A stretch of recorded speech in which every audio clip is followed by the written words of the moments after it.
Welcome back to the channel, welcome back to another video. Just going to be quickly showing you how to change the battery in a Vauxhall key. Varies from different models, Corsas, Vectras, all different models. Just quickly come here, I'll quickly pull it apart. There's your battery. All you have to do is get a small screwdriver, just pull it in there, and it actually pries, your battery will actually pry out like that, and that's all there is to it.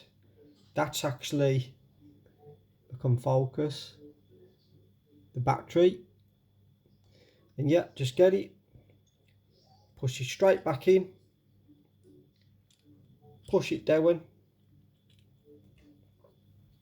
get your clip. You should either click when you put it back on.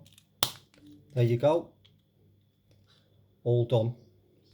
If this helped you out at all, please consider subscribing and giving it a thumbs up, and I'll see you in the next one.